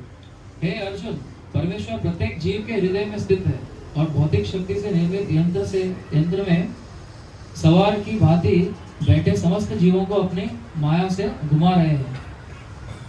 So Krishna tells, see, Supreme Lord is situated in your heart. Now he's explained that he is the Supreme Lord. Krishna बोल रहे हैं, देखिए परमेश्वर सभी के हृदय में स्थित है, आपके हृदय में भी स्थित है। उन्होंने बताया है कि वे स्वयं भगवान है। And he is saying he is directing the wanderings. और वो बता रहे हैं कि वो निर्देश दे रहे हैं कि कैसे घूमना है। And living entities are seated on a machine made of material energy. तो बोल रहे हैं कि जो जीव आत्माएं हैं वे एक ऐसे मशीन पे बैठे हैं जो भौतिक शक्ति से बनाई गई है। You see, this is like you are in a machine where you are given some little independence on how to push button and do what. तो ये ऐसा है कि आप किसी मशीन पे बैठे हो जहाँ पे आपको थोड़ी स्वतंत्रता दी गई है, जहाँ पे आप कुछ बटन दबा सकते हैं। But the machine will not do anything and everything you wanted to do. लेकिन वो मशीन हर वो चीज नहीं करेगी जो आप करना चाहते हो। The machine will only do things that is designed for it to do. तो मशीन सिर्फ उतनी चीज करेगी जिसके लिए उसको डिजाइन किया गया है। Who is the designer? और उसके डिजाइनर कौन है? Krishna. Krishna. And where is he? कहाँ है वो? He's in your heart. वो आपके हृदय में स्थित है। He's not sitting somewhere else. वो कहीं और नहीं बैठे हुए हैं। It's not like a car manufacturer. He manufactures the car. Car is here. वैसे कार बनाने वाले जैसा नहीं है, उन्होंने कार बना दिया और कार यहाँ पे भेज There is दिया। a popular philosophy in the world called deism. Deism? What do you call it? You don't know? No. Deism, right? Deism. You don't never heard of it, huh? Deism. तो एक भावना है वैसे दुनिया में जिसको धारणा है जिसको डेइज्म कहते हैं। See, these are people who say there must have been a God because so many things have been created. तो ऐसे लोग हैं जो बोलते हैं कि भगवान थे कभी क्योंकि इतनी सारी चीजें बनाई गई हैं। But we don't think he's in control anymore. ये हमको नहीं लगता अभी उनके पास कंट्रोल है कुछ। He made the universe and went away somewhere. उन्होंने इस दुनिया को बनाया और अभी किधर और चले गए। He went away. There's so much chaos is there in this universe. क्योंकि इतना सारा यहाँ पे chaos है। Definitely he's not in control. Definitely वो उनका कंट्रोल नहीं रह गया। So the philosophy is like a watchmaker. तो एक वॉच बनाने वाले के जैसा है। So he made the watch आपने वॉच बना दिया, and he gave the watch. उन्होंने वॉच दे दिया। Then he's somewhere, the watch is somewhere. अभी वो कहीं और पे वॉच किसी watch And the watch stops functioning, he doesn't control it anymore. Watch अगर काम करना बंद करेगा तो वो कुछ आके उसको कंट्रोल नहीं करेगा। No, this is because people don't understand that even the chaos in the material world is by design. लोगों को ये नहीं समझ में आता है कि जो यहाँ पे परेशानियां हैं वो भी डिजाइन की वजह से है। Because if they read Bhagavad Gita, they will understand how this chaos is all orchestrated by the three modes of material nature. तो अगर वो भगवद गीता पढ़ेंगे तो उनको समझ में आएगा कि ये जो भी यहाँ पे उथल पुथल है, परेशानियां है, ये कैसे तीन गुणों के अंतर्गत की गई है। And these three modes of material nature are exhibitions of different living and in personal life they are the exhibition of different living entities karmic reactions. और ये जो तीन गुण है ये जीवात्मा ने जो भी कर्म किए हैं उसका एक दर्शन है in their lives. उनके जीवन में जो भी उन्होंने कर्म किया उसका एक दर्शन है, ये तीन गुणों का कर्म जो भी। And how all this works is quite wonderful, but they cannot understand this. ये जिस प्रकार से ये फंक्शन करता है बहुत वंडरफुल है, लेकिन समझ नहीं सकते इसको। So Krishna is telling Arjuna, don't think like this, that you got this body, you can do whatever the hell you want with it. तो कृष्ण ऐसा बोलता है, आप ऐसे मत समझिए, आपको भी शरीर मिल गया, आपको जो करना है कर सकते हैं। Your body is directed by this Paramatma seated within your heart. आपका जो ये शरीर है, ये आपके हृदय में जो परमात्मा बैठे हैं उनके निर्देशानुसार चलेगा। So when I am saying you will act nevertheless the same, I am saying you will act like that because that's how Paramatma is going to make you act. तो अगर मैं कह रहा हूँ कि मेरे कहने के बावजूद आप वैसे कर्म करोगे, तो आप वैसे ही कर्म करोगे, क्योंकि आपके अंदर जो परमात्मा बैठे हैं वो आपको वैसे कर्म करेंगे। Because that is how the particular body has been designed. You have a particular nature with which you have been born with. That nature is supervised and controlled by Paramatma. तो आप एक प्रकार के नेचर से, आपका स्वभाव से आपका जन्म हुआ है और उसी तरीके से उस बॉडी को डिजाइन किया गया है कि उसी प्रकार से आपका नियंत्रण और निर्देशता भगवान करेंगे, परमात्मा। So we are not, Krishna is making the point that we are not independent in any full sense. तो कृष्ण यहाँ पे ये बता रहे हैं कि हम लोग पूरी तरीके से कहीं पे स्वतंत्र नहीं हैं।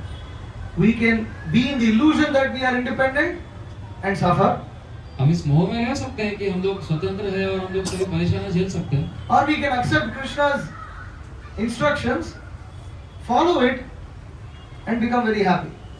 या फिर हम लोग कृष्ण के दिए हुए निर्देशों का पालन कर सकते हैं और प्रसन्न हो सकते हैं। Just like if we follow the instructions of the car manufacturer, we can drive the car happily. जिस प्रकार अगर हम लोग कार बनाने वाले की बातें मानेंगे तो कार को बहुत अच्छे से चला सकेंगे। Car manufacturer is telling you have to fill gasoline, petrol inside the gas tank. Car जिन्होंने बनाया वो बोल रहे हैं कि आपको गैसोलीन पेट्रोल भरना है। Yeah, why I put gasoline? I put lemon juice. नहीं, मैं नींबू पानी डालूंगा उसमें। Put. डालो, Car won't run. कार नहीं चलेगी। That's all. बस You are not in control. You can think that you are in control, but you are not in control. आप उसको कंट्रोल नहीं कर सकते। आप सोच सकते हैं कि आप कंट्रोल कर रहे हैं, लेकिन आप कर नहीं सकते। You can choose how much petrol you want to put, आप इसका डिसीजन ले सकते हो कि आपको कितना पेट्रोल डालना है, but you cannot choose whether you want to put petrol or lemon juice. लेकिन आप ये नहीं सोच सकते कि आपको पेट्रोल डालना है या नींबू पानी डालना You don't have that much freedom. है। उतना आपके पास स्वातंत्र So नहीं है। similarly, in this body, we are given some freedom. Okay, I feel like I'm free. I can shake my hand up and down. इस शरीर में आपको उतनी स्वतंत्रता दी गई है जिसमें आपको, आप देखो, आप हाथ अपना ऊपर नीचे कर सकते हो। But if a bird shakes its hand up and down, it will start flying. लेकिन अगर एक पंछी अपना हाथ ऐसे ऐसे करते तो उड़ने लगेगी। I can shake my hands as much as I want. I won't fly. हम जितना चाहे उतना हाथ हिला सकते हैं, हम कभी उड़ेंगे नहीं पंछी जैसे। So our freedom is limited. तुम्हारा स्वातंत्र लिमिटेड है। It's very obvious. और ये बहुत ऑब्वियस है। And Krishna is so kind that he's explaining all this to us. He can just say, shut up and follow this, otherwise suffer. और कृष्ण इतने अच्छे हैं कि वो ये चीजें हमको समझा रहे हैं। वो तो ऐसे भी बोल सकते हैं ना, चुप बैठो, चुपचाप इसका पालन करो। Just either you follow or you suffer. इसका पालन करो या फिर भाड़ में जाओ। You either listen to me or you go to hell. या तो आप मेरी बात सुनो या फिर भाड़ में जाओ। ऐसे Krishna बोल doesn't सकते do हैं। that. कृष्ण ऐसा नहीं कर रहे। He's a very kind master. He's not some narcissistic, puffed up dictator. तो कृष्ण बहुत अच्छे हैं। वो कोई एक narcissistic puffed up dictator is not. Hitler Hitler नहीं है। English words, just try say. Hitler नहीं है। Hitler is that. Okay. So anyways, next verse, text 662. तमेव शरणं गच्छ सर्वभावेन भारत तत्प्रसादात् परां शान्तिं स्थानं प्राप्स्यसि शाश्वतम् O Scion of Bharata, surrender unto him utterly. By his grace, you will attain transcendental peace and the supreme and eternal abode. हे भारत, सब प्रकार से उसी की शरण में जाओ। उसकी कृपा से तुम परम शांति को तथा परम नित्य धाम को प्राप्त करोगे। So, here Krishna is saying, surrender unto him. यहाँ पे कृष्ण बोल रहे हैं कि उनके प्रति समर्पण करो। But who is that him? और वे कौन है? Some Brahman who is inside Krishna? कोई ब्रह्म है क्या जो कृष्ण के अंदर है? No, it's Krishna himself. नहीं, वे कृष्ण स्वयं है। You know, rascal commentators who are not following the Guru Parampara system, they will say, just see, Krishna is saying surrender unto him. Doesn't mean him. When he is saying him, it refers to that imperishable Brahman who is situated within Krishna. तो कुछ मूर्ख टिप्पणीकार होते हैं जो बोलते हैं कि जब कृष्ण बोल रहे हैं ना वे, तो वो खुद वे नहीं है, वो कृष्ण के अंदर कुछ तो है जिसको वो बोधन कर रहे हैं। That when Krishna is saying, when Krishna is also, he is saying that, he is saying in previous verses that that he, by in all activities just depend on me, work under my protection. Krishna is not talking about himself. वो बोलते हैं कि जब कृष्ण पिछले श्लोक में बोल रहे हैं, तो कृष्ण ऐसा नहीं बोल रहे कि मेरे निर्देशानुसार मेरे रक्षण में आप कार्य करो। Such rascaldom. कितने मूर्ख लोग हैं। That the mother may tell the child, you should respect mother. तो एक माता अपने बच्चे को बोल सकती है कि आपको माता का आदर करना चाहिए। A good child respects his mother. एक अच्छा बच्चा अपने माता का आदर करता है। Does that mean she is not the mother? उसका मतलब ये है कि वो माता नहीं है। We use this kind of language even in our day-to-day life. हमारे दिन प्रतिदिन के कार्यों में भी हम इस भाषा का उपयोग करते हैं। If a ticket checker is coming, TC is coming on the train and he's checking ticket, he's like, who the hell are you to check my ticket? अगर टिकट चेकर आपके टिकट चेक करने आ रहे हैं तो हम ऐसा बोलते हैं कि आप कौन होते हो मेरा ticket check. So if the ticket checker says the duty of the ticket checker is to check all the tickets of everybody on the train. तो ये मेरा धर्म है, कार्य है सबका टिकट चेक करना। That is ticket checker, but who are you? तो टिकट चेकर का काम है, आप कौन हो? No, he is the ticket checker. तो ऐसे नहीं कहते हैं। He is just explaining the position of some. He is explaining the position. तो वो टिकट चेकर का काम क्या वो बताते हैं। So in this way we also use that. We use that in our day-to-day life so many times. तो उसी प्रकार से हम भी दिन प्रतिदिन इस चीज को रोज उपयोग करते हैं। Krishna is a person. He is having a conversation with Arjuna, who is another person. Krishna एक व्यक्ति है जो किसी अर्जुन नाम के दूसरे व्यक्ति के साथ एक संवाद कर रहे हैं। Just like you understand all other conversations, you read Krishna's conversation with Arjuna and you understand it like that. जैसे आप बाकी संवाद को जानते हो, समझते हो, उसी प्रकार से आपको इस संवाद को भी समझना है। Why are we such rascals that we have to interpret this? क्यों हम इतने मूर्ख हैं कि हमको उसका अलग मतलब निकालना? Why do we have to say? He's saying surrender unto somebody else. हमको ऐसा क्यों कहना है? क्यों बोल रहे किसी और के प्रति समर्पण? So many times Krishna has said in Bhagavad Gita, Aham sarvasya prabhu, matta sarvam pravartate. I am everybody's master and from me emanates everything. कितने बार कृष्ण बोल रहे हैं कि मैं सभी का स्वामी हूँ, मुझसे ही सब कुछ आता है। Still, he'll say no. Actually, Krishna is not talking about himself. He's talking about something inside him. फिर भी बोलेंगे कृष्ण अपने बारे में बात नहीं कर रहे, उनके अंदर कुछ तो है जिसकी बात कर रहे हैं। This is enviousness.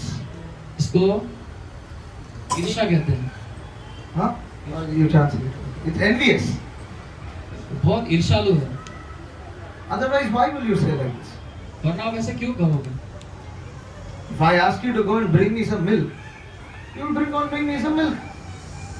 अगर मैं आपको बोलूंगा कि जाके कुछ दूध लेके आओ, तो आप कुछ दूध लेके आओगे मेरे लिए। Or if the father tells you, go bring your bath, you go bring your father some water.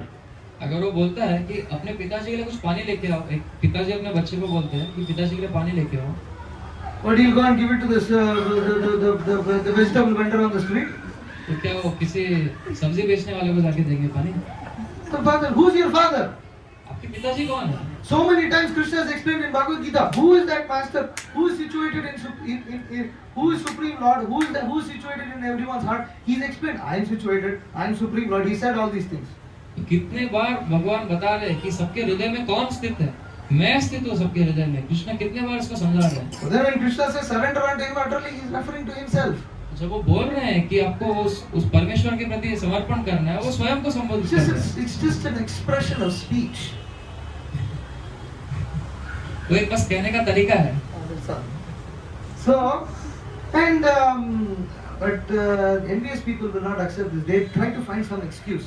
कि जो ईर्ष्यालु लोग हैं उसको कभी मान्य नहीं करेंगे, वो कुछ ना कुछ Somebody is envious. He said, "Oh wait, your father is saying, bring your father some water. Maybe he's not your father." तो ये इस प्रकार से है कहने का कि आपके पिताजी कह रहे हैं कुछ पानी लाइए। Do you actually know he's your father? तो सच में पता है आपके पिताजी हैं वो? Did you do DNA check?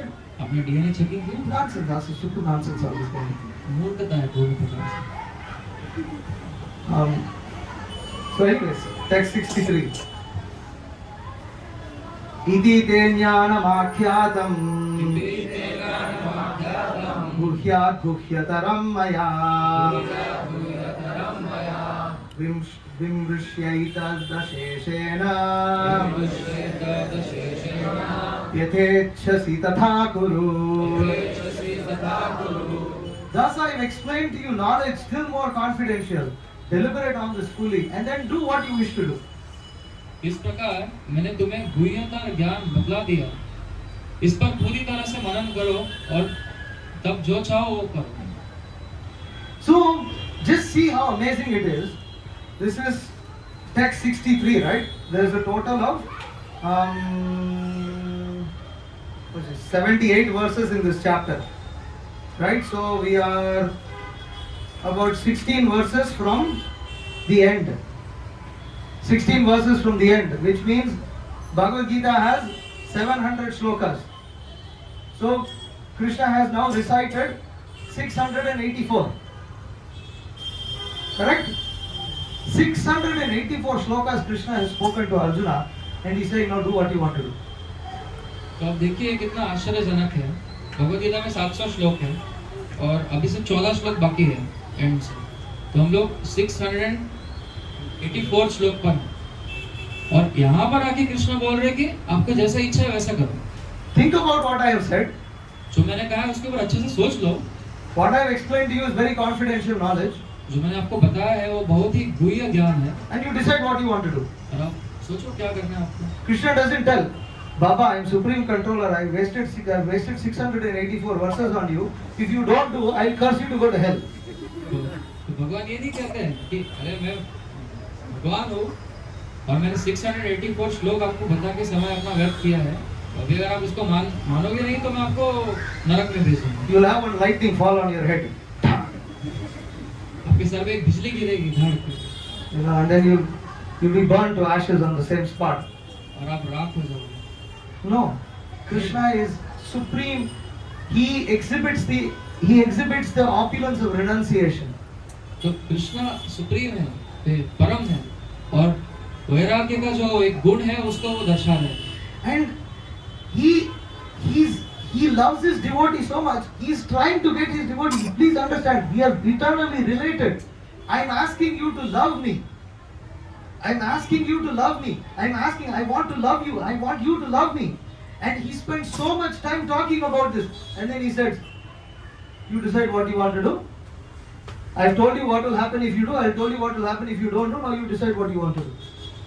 तो यहाँ पर हमारा शाश्वत संबंध है भगवान के साथ, जिसमें हम प्रेम का संबंध है और वो हमसे बस बोल रहे हैं कि आप प्रेम करो और वो लास्ट में बोल रहे हैं कि आपको जो करना है करो, मैंने आपको सब बता दिया है, सोचो और जो आपको करना है वो करो। He's not like the paranoid lover who decides to throw acid on the face of his so-called beloved. तो ऐसे प्रेमियों के जैसे नहीं है जो अपने तथाकथित प्रेमियों के मुंह पे एसिड फेंक देते हैं। No, he's not like that. Krishna is very, very exalted. He's so renounced. He's so perfect that it is not possible to find faults with Krishna. तो कृष्ण ऐसा नहीं है, वो बहुत ही उच्च स्तर पर है, इतने उच्च स्तर पर है, वो परफेक्ट है पूरी तरीके से, आप कृष्ण में दोष देख नहीं सकते। But he still loves his devotees very much.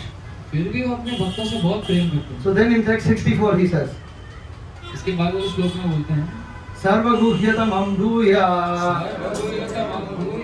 शृणु मे परमं वचः इष्टोऽसि मे दृढमिति ततो वक्ष्यामि ते हितम्. Because you are my very dear friend, I am speaking to you my supreme instruction, the most confidential knowledge of all. Hear this from me, for it is your benefit. For it is for your benefit.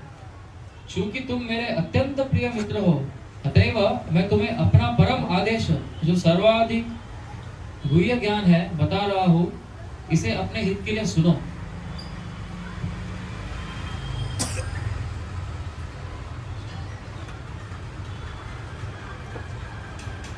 So, Krishna has already said, you think about this, you decide what to do.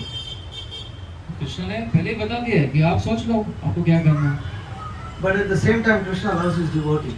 ठीक है, साथ ही वो अपने भक्तों से बहुत प्रेम करते हैं। Remember, these instructions are not just for Arjuna, it's for us also.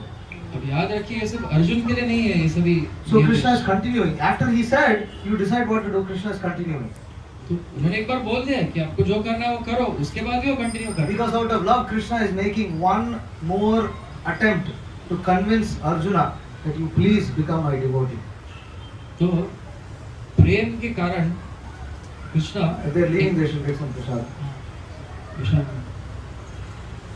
तो कृष्णा बोल रहे हैं प्रेम के कारण वो एक और प्रयास कर रहे हैं उस जीवात्मा को कन्विंस करने के लिए। आप मत जाओ।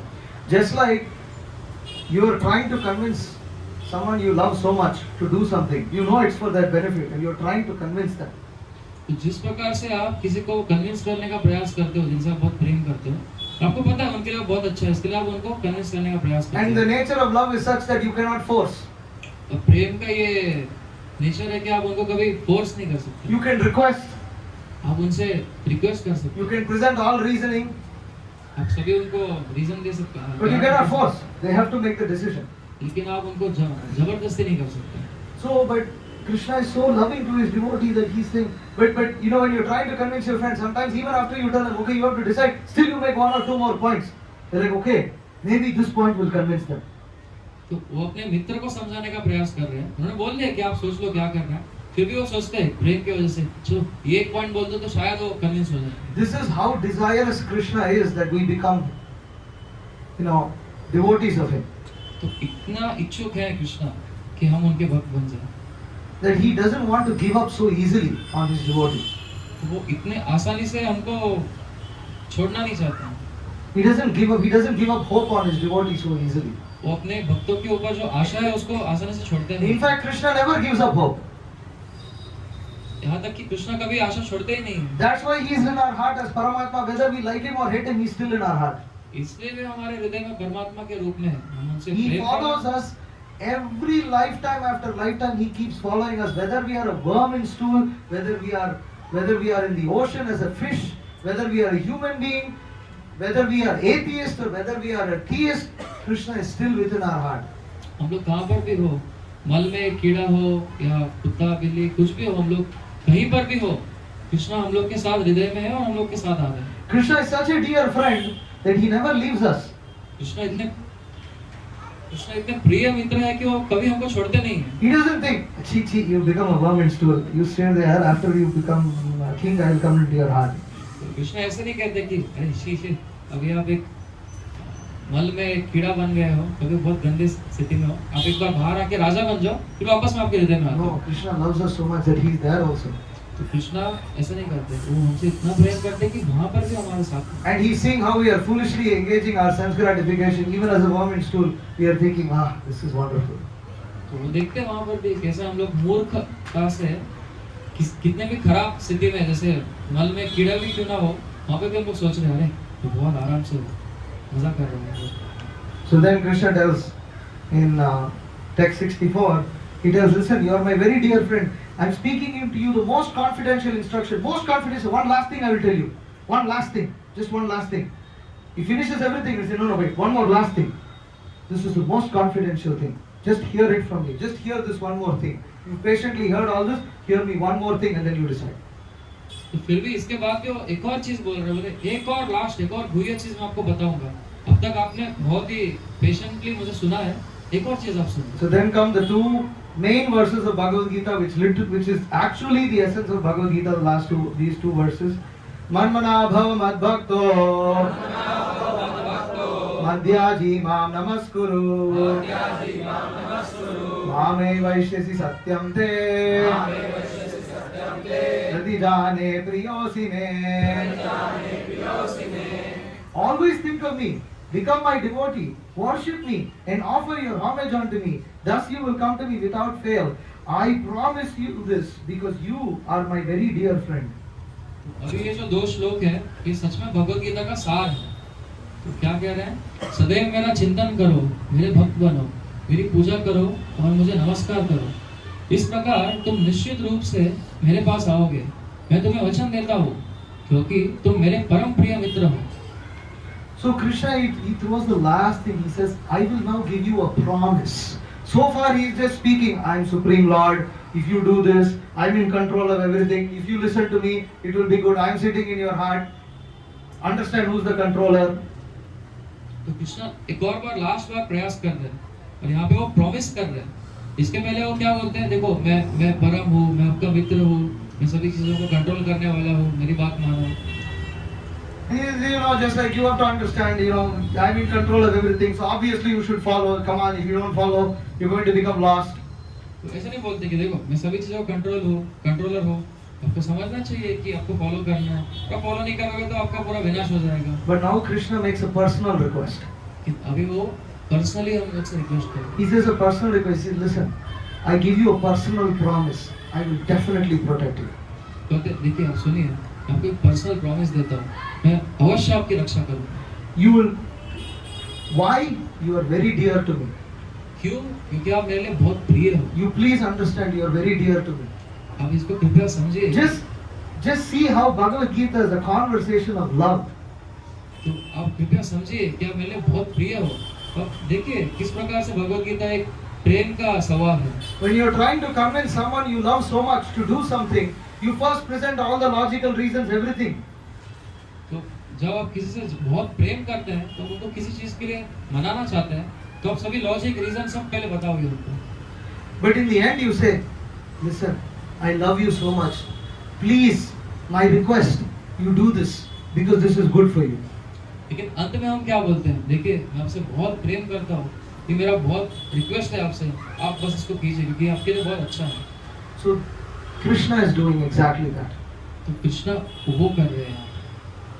And in the next verse, text 66, सर्वधर्मान् परित्यज्य मामेकं शरणं व्रज अहं त्वां सर्वपापेभ्यो मोक्षयिष्यामि मा शुचः. Abandon all varieties of religion and just surrender unto me. I shall deliver you from all sinful reactions. Do not fear. मा शुचः. सभी प्रकार के धर्मों का परित्याग करके बस मेरे प्रति समर्पण करो, मैं आपको सभी पापों से मुक्त कर दूंगा और डरो मत. So Krishna tells Arjuna in this verse, surrender. He's already told about surrender, but now he's making it personal. He says, I told you to surrender unto him, forget all that. Surrender unto me. You are very dear to me. Surrender unto me. I will protect you from all sinful reactions. Do not fear. Just don't fear. There is nothing for you to fear. तो कृष्ण यहाँ पे वापस उनको personally बोल रहे कि इसके पहले मैंने जो भी आपको बताया वो बोला परमेश्वर के प्रति समर्पण करो, लेकिन अभी मैं पर्सनली रिक्वेस्ट कर रहा हूँ कि आप मेरे प्रति समर्पण करो, मैं आपको पूर्ण रक्षण दूंगा, डरो मत.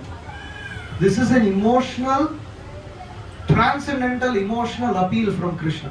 तो ये दिव्य भावना में रिक्वेस्ट है कृष्ण की ओर से. Don't be afraid. डरिए मत. It's just like someone you're trying to convince someone you love. You don't fear, don't worry. I promise you, everything will be okay. तो इसी प्रकार है जिस प्रकार से हम कभी अपने प्रियजन को आश्वासन देते हैं कि आप डरिए मत, हम सब देख लेंगे, सब कुछ हो जाएगा. But when we give promises, we cannot be sure that we will always be with the person we love so much.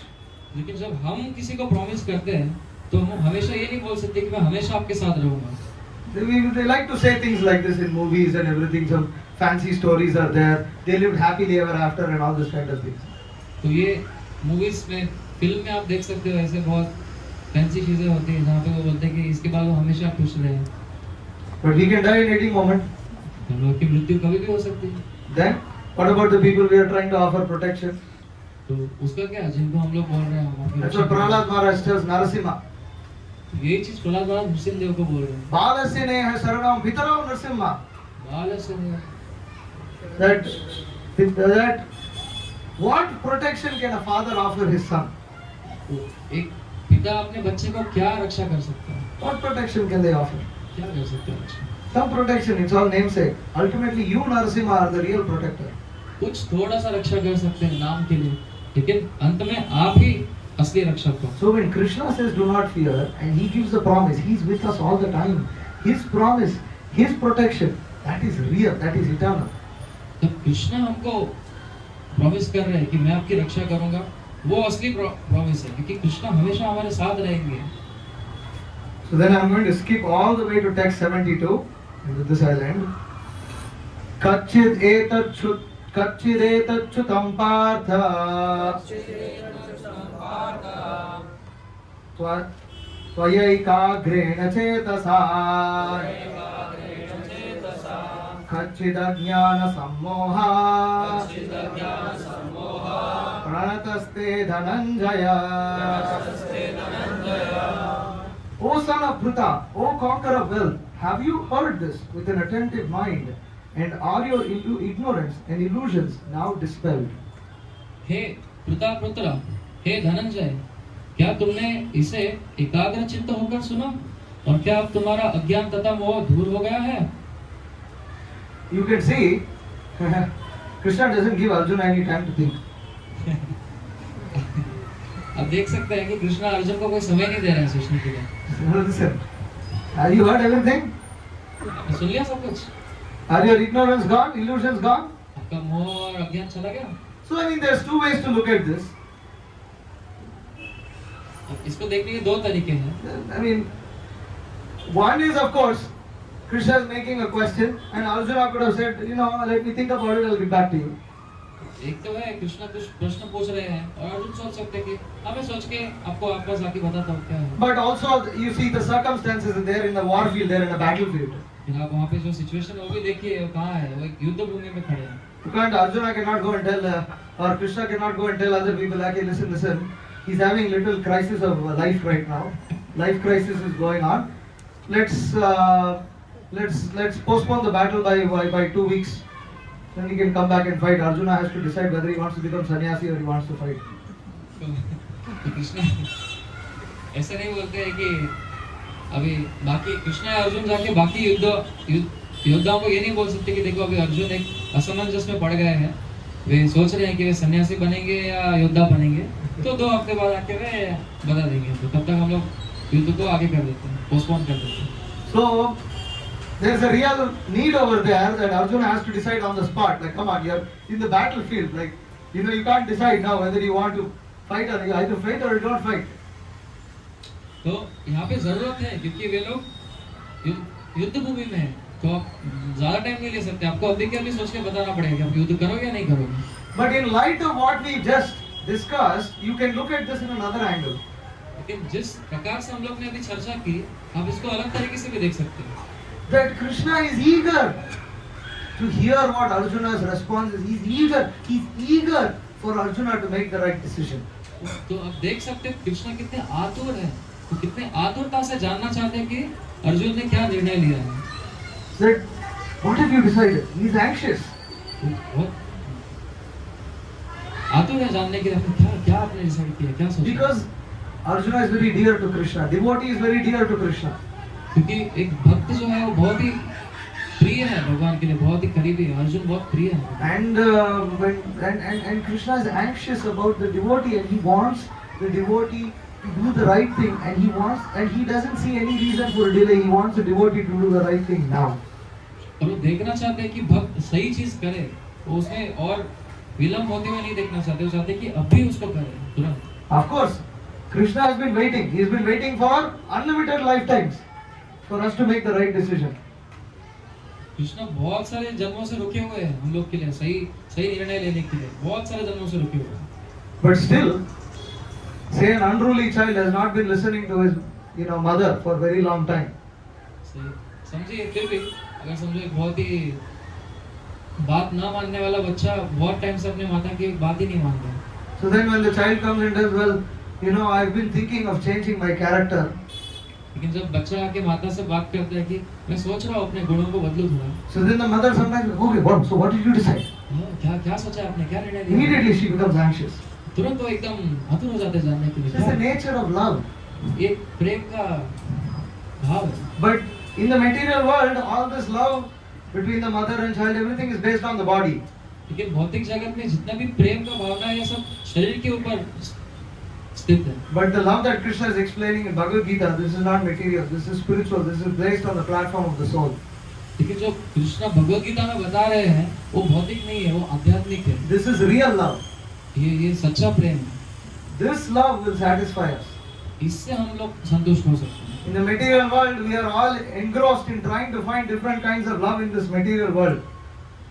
हम लोग भौतिक जगत में अलग अलग प्रकार के भौतिक प्रेम को पाने के लिए बहुत प्रयास करते हैं। But we have to understand that real love lies with Krishna. कि हमको समझना चाहिए कि जो असली प्रेम है वो भगवान के पास है। And nobody can love us as well as Krishna can do. और कोई भी हमको कृष्णा जितना प्रेम नहीं कर सकता। Suhridam sarvabhutanam Natma mam shanti vrichyati. सूर्यदम सर्वभूतानां नात्मा। Yeah. That Krishna is the best friend of all living entities, and one who knows that, he becomes very happy, he becomes peaceful.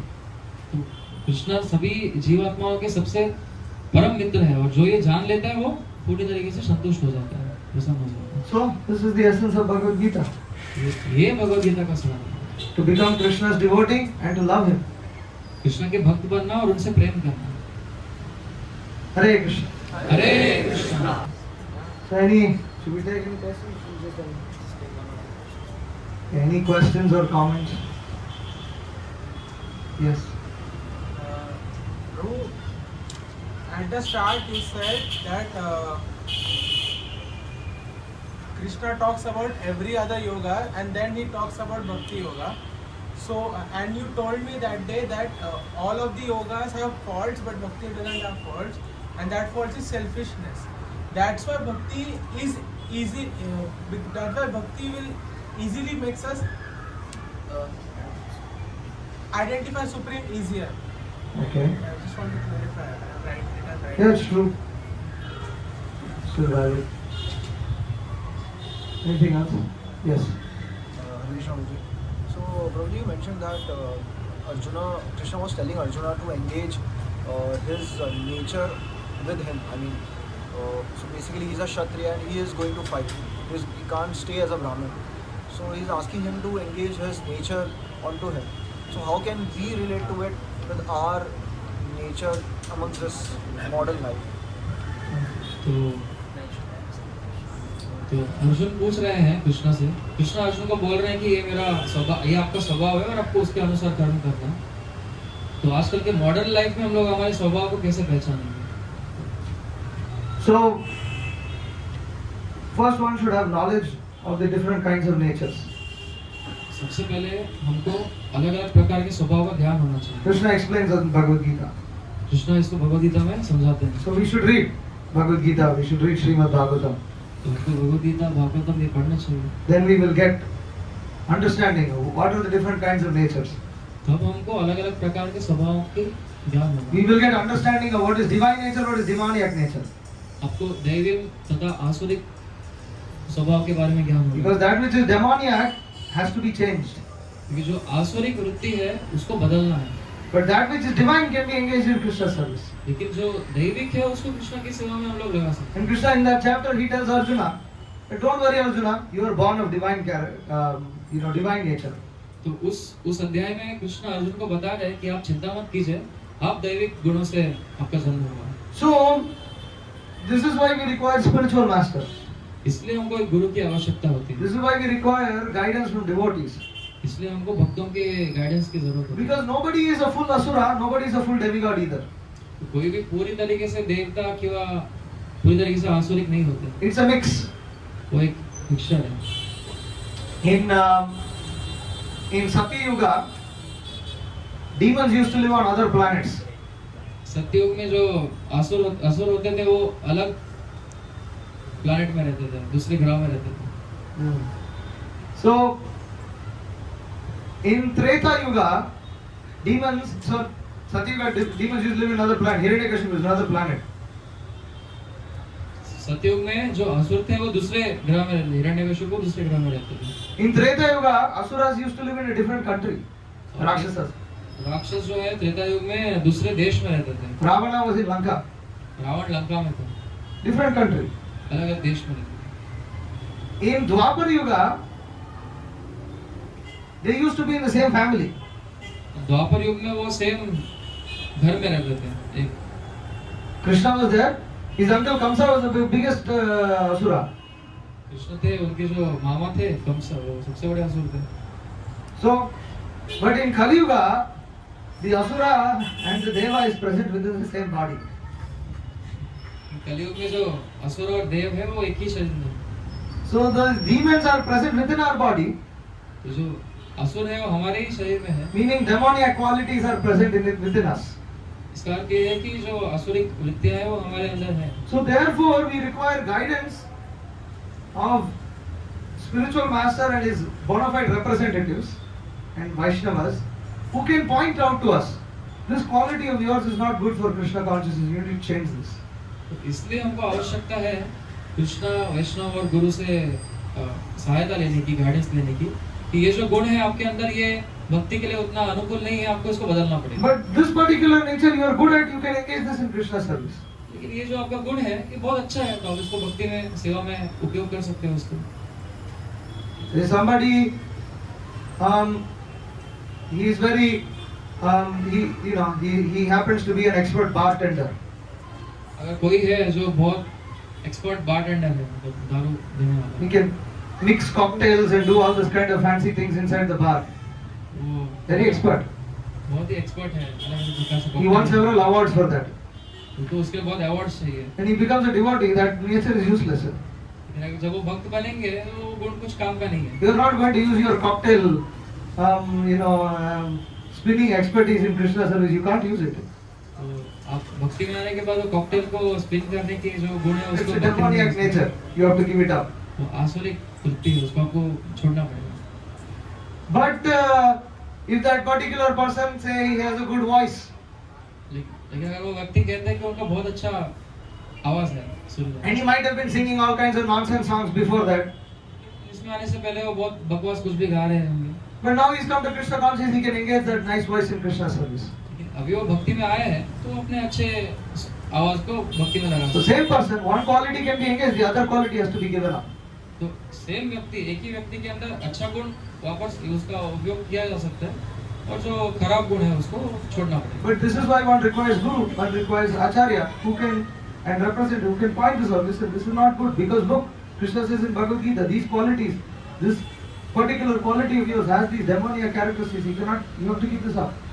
इसके लिए कृष्ण बोलते हैं कि इसके लिए गुरु की आवश्यकता होती है जो आपको बताए कि ये अच्छा है इसको रखो और ये खराब है इसको छोड़ दो। Okay. Anything from the Mataji's side?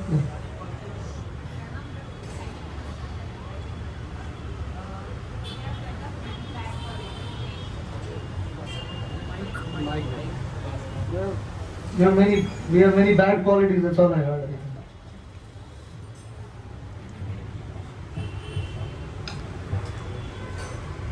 Hare Krishna. We have developed very bad qualities staying in this material world for a long time, and it happens that even if it is happening gradually, but due to that our seva is being affected, or at times it may happen to offend other devotees. How to overcome It may happen to offend other devotees. Yeah. Ah. So how to overcome, protect our bhakti lata each from such Vaishnava Neta offenses that is considered as mad elephant offense. तो हमारे बहुत सारे बुरे स्वभाव हैं जो बहुत सारे पूर्व जन्मों से हम लोग उसको लेके आए हैं, तो हम उसको बदलना चाहते हैं, अभी छोड़ना चाहते हैं, लेकिन वो तुरंत नहीं कर सकते, वो धीरे धीरे धीरे होता है। तो उसकी वजह से बहुत बार होता है कि हमारी सेवा में रुकावटें आती है और हम लोग भक्तों के प्रति अपराध कर देते हैं, जिससे पूरी भक्ति लता बीज का पूरा नाश हो सकता है। तो ऐसे समय में हमको क्या करना चाहिए? See, this Vaishnava aparad, it should also be understood properly. ये जो वैष्णव अपराध है इसको भी सही तरीके से समझना आवश्यक है। That there are different kinds of Vaishnavas. अलग अलग प्रकार के वैष्णव होते हैं। And when one offends a topmost Vaishnava, then it is very dangerous. जब बहुत ही उत्तम कोटि के वैष्णव का जब हम लोग अपराध करते हैं उनके प्रति, तो वो बहुत डेंजरस है, खतरनाक। Just like, just like, if we offend Srila Prabhupada, that's not a good place to be. अगर हम लोग श्रील प्रभुपाद के प्रति कुछ अपराध कर रहे हैं तो वो तो बहुत खराब है। But obviously, if you offend somebody who started chanting Hare Krishna 1 week ago, the reaction is naturally different. लेकिन अगर आप किसी ऐसे भक्त के प्रति अपराध करते हैं जिन्होंने बस एक हफ्ते पहले ही हरे कृष्ण महामंत्र का उच्चारण करना शुरू किया है, तो उसका जो रिएक्शन है वो अलग होगा। Because those who are neophyte also tend to get offended very easily for nothing. क्योंकि जो बहुत ही नियोफाइट हैं, बहुत ही नए भक्त हैं, तो बिना किसी कारण के ऐसे ही वो अपराध मान लेते हैं। Radhesham Prabhu would give a definition for neophyte. Radheshyam प्रभु ने एक नियोफाइट डिवोटी का एक डेफिनेशन बताया। He said, how are neophyte devotees? Neophyte devotee कैसे होते हैं? They are new and they fight. जो नए होते हैं और फाइट करते हैं। So so you see, I'm trying to make the point that therefore when we approach devotees like spiritual masters, those who are very senior, even in Guru Puja, the song comes, Shri Guru Charana Padma Kevala Bhakati Sadma, Vanda Mui Savadhana Mate, that approach this and worship the lotus feet of the spiritual master with great care and attention. Savadhana. Don't just, it's not normal, it's a very sacred thing. तो इसलिए हमको जब उच्च कोटि के वैष्णव के प्रति कुछ हम कर रहे हैं तो हमको बहुत सावधानी पूर्वक रहना चाहिए। जैसे आप देखते हैं जो गुरु पूजा में जो हम लोग गाते हैं गुरु वंदना, तो उसमें भी एक श्लोक आता है, श्री गुरु चरण पद्मा केवल भक्ति सदमा बंदो मोहि सावधाना माते, मतलब सावधान हमको रह के गुरु की पूजा करनी चाहिए। Now, as one makes more advancement, initially devotees, they're new and they fight because they tend to be still on the platform of false ego.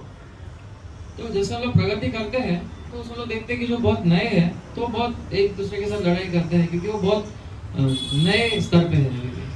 But if they are sincere and they make progress, they become humble.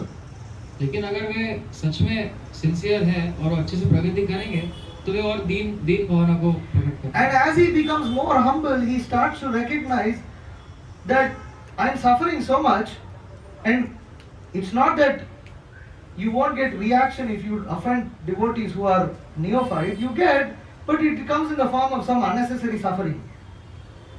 तो उनको समझ में आ जाता है कि मुझे इतने सारे तकलीफ हो रहे हैं, और ऐसा नहीं है कि अगर आप किसी नए भक्त के प्रति कुछ अपराध करोगे तो उसको कुछ होगा ही नहीं, उसके भी कुछ ना कुछ रिएक्शन आएंगे और आपको अननेसेसरी तकलीफों से गुजरना पड़ेगा। But the reaction is not such that, if Krishna gives us time to realize our mistakes, if we are sincere, and then we will feel some stagnation in our progress. We'll feel, I'm not going anywhere. Why am I not going anywhere? तो कृष्णा उस प्रतिक्रिया को समझने के कृष्णा हमको समय देते हैं और हमको एक रुकावट समझ में आ जाएगी कि मैं एक ही जगह पे रुक गया हूँ, आगे नहीं बढ़ रहा हूँ, क्यों आगे नहीं बढ़ रहा हूँ, क्यों आगे नहीं बढ़ रहा हूँ। So then the devotee realizes, I'm so puffed up. I'm unnecessarily causing pain to so many people. And he regrets his behavior. He becomes humble. And in that way he starts to make progress again. तब उसको समझ में आ जाता है कि मैं खाली फुकट बहुत ज़्यादा अपने आप को गर्वित फील कर रहा हूँ और मैं दूसरों को तकलीफ दे रहा हूँ। फिर उसको समझ में आता है, फिर वो उसका रिग्रेट फील करता है। Then he progresses. और फिर उसकी वो प्रगति होती है। Okay. There's so much more can be said, but I try to share something. I want to ask one more question. Somebody else has any question? Because somebody else should get a chance if they have something. I saw somebody else raise a hand. No. Yes.